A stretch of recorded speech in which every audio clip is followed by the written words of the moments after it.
pala yung ano, parang ano siya, anong tawag ito? Dry latyaw.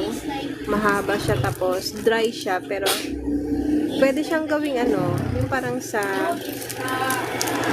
seaweeds. Puputulin. Masarap din siya. Kaya lang siya, ano siya, dry. Dry latyawata. So, ito yung pangalawang ano ko na latyaw. Ito, spicy latyaw. Iba-iba yung shape niya.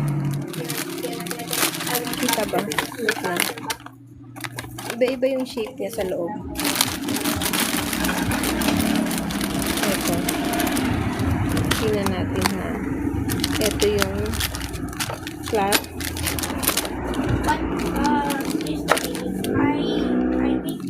Ito parang ano, shrimp. Yung ano niya, shape. Shrimp. Itong flat. May strips yun. Sana yung strips dito. Ito. Strips. Yan. Ito, isa din sa mga saleable dito sa tindahan. Yung nga sabi nila, ano daw, yung mga tinda ko daw puro imported. Pero hindi naman. Tapos ano lang, mura lang yung mga yung binibenta ko, mura lang.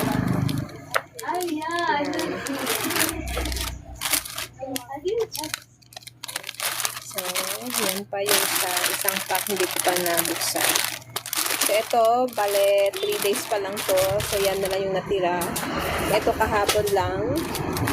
So, nabenta ko na siya ng 50% na.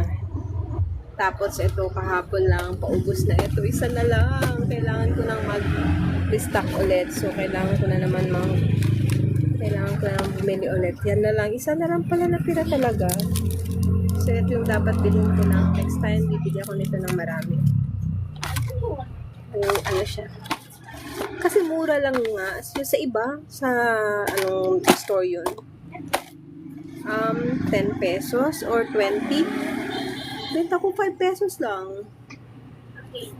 Piso lang yung kita ko dyan.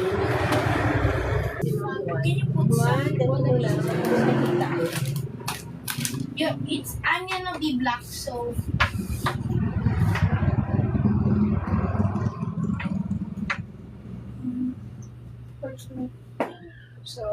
siguro parang mag-end na tayo ng live kasi lobat na.